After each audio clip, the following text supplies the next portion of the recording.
Welcome to the deep dive. We are diving into anatomy today. Yeah, and we're going to tailor this one specifically to our medical students out there. Ooh. Tackling anatomy. Tackling the world of anatomy. Yeah, Big one. it's a huge subject, and we want to, kind of make it a little easier Yeah, for you. having a little guide Yeah. right alongside you, pointing out the important stuff. Yeah, and so think of this as, your own personal cheat sheet to understanding anatomy. Absolutely. And before we get started, if you guys are finding this helpful, Yeah, hit that like button, subscribe to the Deep Dive channel. absolutely. We would really appreciate it. All right, so let's jump right in with the foundation, Let's do it. the musculoskeletal system.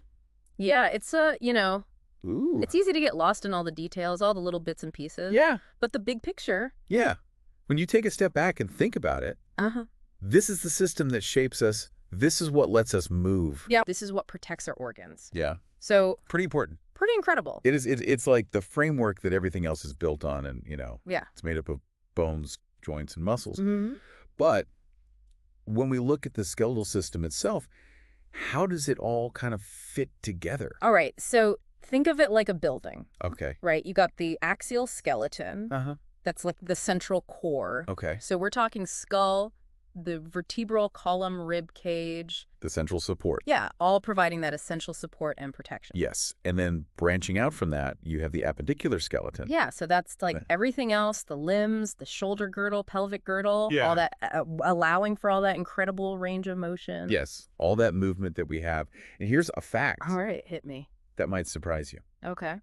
Did you know that we actually start out with more bones as babies? Really? Yeah, around 300. Wow. And some of them fuse together as we grow. So they combine. Yeah, they combine.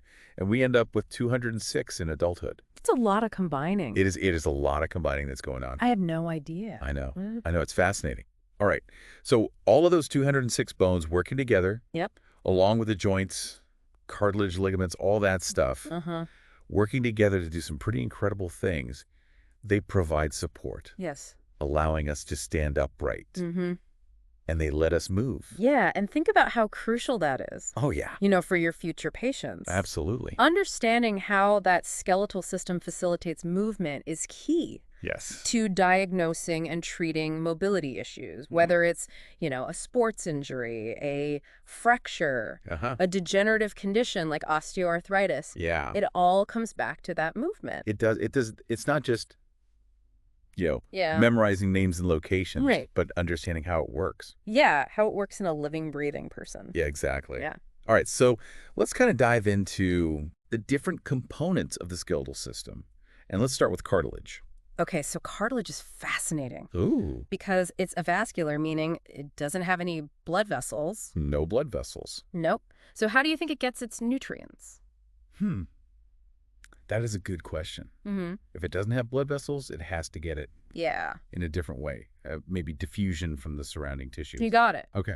Nutrients basically seep into the cartilage through this process called diffusion. Okay. And this is a really important Yeah. characteristic, when it comes to things like healing, Uh-huh. which is something you're going to need to consider when you're treating Yeah. patients with cartilage injuries. Right. So that makes sense. So I remember from my textbooks that there were 3 main types of cartilage. Yep. Hyaline cartilage was the most common. That's right. Hyaline cartilage is what you find on the articular surfaces of bones. Okay. So those smooth surfaces where the bones meet at a joint, Right. it provides that low friction surface that lets us move nice and smoothly. Okay, so that's hyaline cartilage. Then you have elastic cartilage, Mm-hmm. which is more flexible. Right. Think ears and nose. Yeah. That flexibility comes from the elastic fibers within the cartilage. Okay, and then lastly you have fibrocartilage. Yes, the toughest of the bunch. Okay. Found in areas that need to withstand a lot of force, Yes. like your intervertebral discs in your spine. It's amazing how each type of cartilage is perfectly adapted for its function. It's really cool. It is. All right, so let's move on to bones. All right. So I remember there are 2 main types, compact bone Yep. and spongy bone. So compact bone makes up that dense outer layer of all bones, Okay. giving them strength and rigidity. Uh-huh. Think of it as like the structural support. Okay, so that's compact bone. Mm-hmm. And then spongy bone is found inside the bone. Yeah, it's got a different function. What's that? So spongy bone is where you find your bone marrow, Oh, that's right. which is crucial for blood cell formation. Hematopoiesis. That's right. It's like a hidden factory It is. within our bones. It really is. So we've got different types of bone tissue, but bones come in different shapes. They do. We can classify them based on their shape. Okay. We got 5 main categories. Okay. You got long bones, like the femur in your thigh, the humerus in your upper arm. They act like levers for movement. Okay. And then you've got short bones, Mm-hmm. which are more cube-shaped. Yep, like the bones in our wrists and ankles. Yeah, those seem to be important for fine motor control. Exactly. And then you've got your flat bones, Okay. like the bones of your skull. Right. Protecting those vital organs. Very important. Then you got irregular bones, like the vertebrae. They've got complex shapes, and they serve lots of different functions. Right. And finally, you have sesamoid bones, Yes. like the patella or kneecap, Mm-hmm. which are embedded within tendons. Yep. Helping to improve that mechanical advantage of muscles. Okay, it's fascinating how each bone is perfectly shaped for its job. Yeah. But what's the actual structure of a long bone? All right, so a long bone's like a tube Yep. with distinct parts. Uh-huh. The diaphysis, Yeah. that's the long central shaft. It's Okay. hollow, Okay. containing the marrow cavity. And at each end of the diaphysis, you have the epiphysis. Right, and the epiphysis is filled with spongy bone and red marrow. So that's where a lot of blood cell formation is happening. Exactly. Okay. And connecting the diaphysis and epiphysis, you have the metaphysis. Yes, and that's particularly important in growing bones Uh-huh. because it contains the growth plate. Ah, yes, the growth plate. That's what lets bones lengthen during childhood and adolescence. Right. What happens to the growth plate once we're done growing? Eventually it closes, Okay. and it becomes what's known as the epiphyseal line. Okay, cool. And then let's not forget the periosteum. Mm-hmm, mm-hmm. That tough, fibrous membrane that covers the outer surface of the bone. Right. Really important for bone growth repair, Uh-huh. even providing attachment points for tendons and ligaments. It's like the bone's protective outer layer. Yeah, it is. So we've talked about different types of bones, their structure, how they grow. Uh-huh. But why is all of this knowledge so crucial for us as future doctors? Well, imagine you're examining a patient with a bone fracture. Okay. You're going to need to know what type of bone is involved. Uh-huh. Its structure, the healing process, Yeah. to figure out the best treatment. Right. It's not just theoretical knowledge. Yeah. It's the foundation for making clinical decisions. Exactly. And speaking of clinical applications, Uh-huh. lots of conditions Yes. can affect bone health. Yes. Like osteoporosis. Right. Weakens the bones. Uh-huh. And rickets. Yeah, can cause deformities. Right. Understanding these conditions, their causes, their treatments is essential. Absolutely. And it's not just treating diseases. Yeah. What about evaluating a child's growth? Mm-hmm. I remember something about skeletal age being important in pediatrics. You're right. So skeletal age is determined by looking at x-rays. Okay. Of the hand and wrist. Okay. Comparing them to standards for different ages. Uh-huh. It helps us determine if the child's bone development is on track Okay. or if there might be an underlying growth disorder. So it's another tool for assessing a patient's overall health and development. Absolutely. And what about bone marrow transplants? Oh, yes. Incredibly important for treating certain blood cancers and other conditions. Yes. They're a life-saving procedure for a lot of patients. They are. It's amazing how something we often take for granted, like bone marrow, can have such a profound impact on human health. It really highlights the interconnectedness of all the systems in the body. Yeah. Okay, before we move on to joints, I just want to quickly recap the key functions of bones Okay. because they are so crucial. Right. Protection, support, Mm-hmm. they allow for movement, and what else am I missing? You're missing two important ones. Okay. Don't forget mineral storage, Oh, yes. particularly calcium and phosphorus. Well, those are essential for lots of bodily functions. Uh-huh. And blood cell formation, Yes. which we talked about earlier. Exactly. It's amazing how they do so much more than just provide structure. They really are multifaceted. They are. Okay. So are you ready to delve into the world of joints? I am. Let's talk joints. Those amazing structures that connect our bones Yeah. and allow for all that movement. Absolutely. Let's dive in. Let's do it. All right. So, joints. Yes. These are the unsung heroes of our skeletal system, allowing us to move in all sorts of amazing ways. Uh-huh. But it's not just about movement, is it? You're right. It's also about stability. Exactly. Holding those bones together, Yep. preventing them from moving too much or in the wrong direction. Absolutely. Now, I remember from anatomy classes that there are different ways to classify joints, which can get a bit confusing. It can be, but let's break it down. Okay. So we can classify them structurally based on the type of tissue that holds them together. Okay. Fibrous cartilaginous or synovial. Okay. And then there's the functional classification, which looks at the degree of movement. Okay. Synarthrosis, amphiarthrosis, or diarthrosis. Okay, so structurally, fibrous joints are connected by dense fibrous tissue. Right, like the sutures in the skull. Yeah. Not a lot of movement there. No, not much movement. Yep. Okay, and then cartilaginous joints, as the name suggests, are connected by cartilage. And they allow for a bit more movement than fibrous joints. A little bit more. Yeah, like the intervertebral discs in the spine. Yes, providing flexibility, but still maintaining that stability. Right. And then you have those synovial joints. Yes, the most common type. Yeah. And they allow for a wide range of motion. Wide range of motion, synovial joints are like well-oiled machines. Ooh. They've got that joint cavity filled with synovial fluid for lubrication. Okay. Smooth movement. Articular cartilage covering those bone ends. Okay. Acts like a cushion. So it's like we have built-in shock absorbers. Exactly. That's cool. I know. So speaking of shock absorption, what about the ligaments and tendons around a joint? Oh, yes. What role do they play? They're crucial for stability. Okay.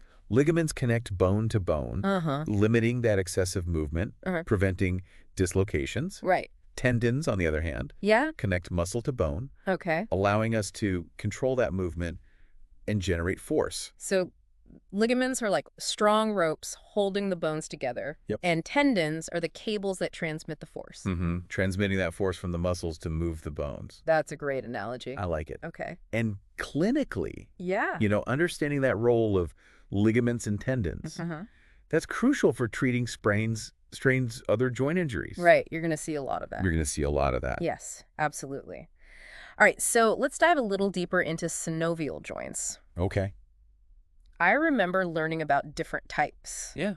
Based on their shape and movement. All right. Yeah. 6 main types of synovial joints. Okay. Each one designed for specific movements. Good. We've got hinge joints like the elbow, flexion and extension, just that one plane. And then you've got ball and socket joints. Yes. Like the shoulder and hip. Much wider range of motion. Right. Much wider range of motion. Multiple planes. Yeah. And pivot joints. Yes. Those allow for rotation. Right. Like the joint between the first and second vertebrae in the neck. Exactly. That lets us shake our heads. No. Yeah. So important. It is. And saddle joints, like the joint at the base of the thumb, allows for that combination of movements. Combination of movements, flexion, extension, adduction. Yeah. A little bit of rotation. Yeah. And condyloid joints like the wrist. Movement in 2 planes. Okay. But not rotation. Not rotation. And then lastly, we have the plane joints. Yes. Like those found between the carpal bones and the wrist. Gliding or sliding movements. So many joint types. I know. It's amazing. So I'm starting to see how the shape of a joint really dictates its function. It does. Yeah. But what about the other classifications of joints? Okay. The ones that don't move as much. Are they important clinically? Absolutely. Even though they don't move a lot, they still have important roles. Uh-huh. Remember those fibrous joints in the skull? Yeah. They allow for a bit of flexibility during childbirth.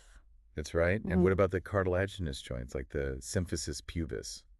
Yes. So during pregnancy, hormones relax those ligaments around the symphysis pubis, allowing for some movement to help with childbirth. That's right. And speaking of the pelvis, fascinating structure. Yeah. Made up of several bones and joints. Yeah. You're going to need to know this inside and out. Yes, for obstetrics and gynecology. Absolutely. That's a great reminder of how all of this anatomy comes into play in different medical specialties. Yeah. So we've covered the different types of joints and their functions, but what about when things go wrong? Ooh. I'm thinking about conditions like osteoarthritis, rheumatoid arthritis, even gout.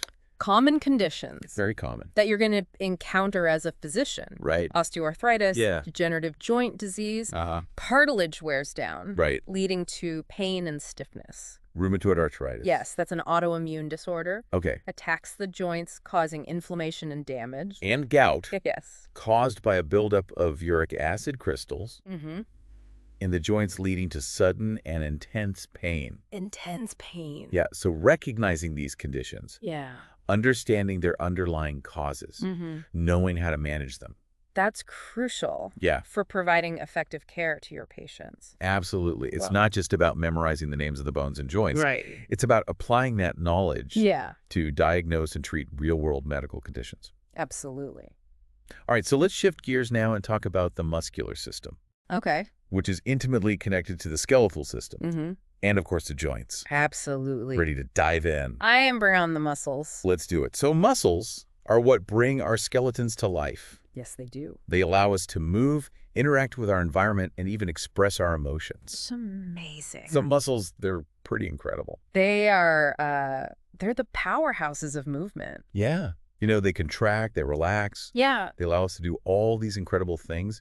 I remember there were 3 main types of muscle tissue. Okay. You got skeletal muscle, smooth muscle, and cardiac muscle. So let's start with skeletal muscle. Okay. That's what we usually think of when we talk about muscle. Yeah, the ones that we can control. Exactly. They're voluntary muscles. Okay. Attached to bones by tendons. Uh-huh. And they're responsible for all those movements we consciously make. Okay, so like walking, running, lifting? All of that, yep. And skeletal muscle is also really important for posture. Okay. And even generating heat. Right, because when our muscles contract, they produce heat. Exactly. Which helps to maintain body temperature. Exactly. Okay, so that's skeletal muscle. What about smooth muscle? So smooth muscle is found in the walls of hollow organs. Okay. Like your stomach intestines, blood vessels. Uh-huh. It's involuntary. Okay, so we don't have conscious control over it. Nope. It just keeps things moving along. So like peristalsis in the digestive system. Exactly. And controlling the diameter of blood vessels. Right. That's pretty important for regulating blood pressure. It is. It is. Okay, and then we have cardiac muscle. Yes. This one's special. Because it's only found in the heart. Only in the heart. And it's what allows the heart to pump blood continuously throughout our lives. It never gets tired. It never gets tired. Well, hopefully not. Right. That's the goal. That is the goal. Okay, so we've got these different types of muscle tissue. But how do they actually work? How do muscles contract? All right, so this is where things get a little bit microscopic. Okay, I'm ready. So inside each muscle fiber, there are these long thread-like structures called myofibrils. Myofibrils. Yep, and the myofibrils are made up of even smaller units called sarcomeres. Okay. And the sarcomeres are the basic contractile units of muscle. So that's where the action happens? It's where the action happens. They contain these protein filaments, actin and myosin. Okay. And when a muscle receives a signal from a nerve, these filaments slide past each other, causing the sarcomere to shorten. So it's like a little rowing motion. Yeah, kind of like that. Okay. And when millions of sarcomeres shorten all at once, the entire muscle contracts. That's how we get movement. That's amazing. It is. It's a beautifully orchestrated process. It is. It is. And so for us as future doctors, understanding the muscular system is crucial for so many things. Absolutely. I mean, think about diagnosing and treating muscle injuries, understanding how muscles contribute to posture and movement, recognizing the signs of muscle diseases. It's all connected. It's all connected. And it all comes back to those basic principles. Yeah, so as we wrap up this deep dive into anatomy, I want to leave you with this thought. Okay. The human body is an incredible machine. It really is. We've only just scratched the surface today. Yeah, it's just a glimpse. But hopefully this has sparked your curiosity and inspired you to keep learning. Absolutely. So keep exploring, keep asking questions, and never stop being amazed by this incredible gift we call the human body. Well said. I couldn't agree more. All right. That's it for today's deep dive into anatomy. Thanks for joining us. Don't forget to like and subscribe to the Deep Dive channel for more fascinating explorations of knowledge. And until next time, keep diving deep. We'll see you next time.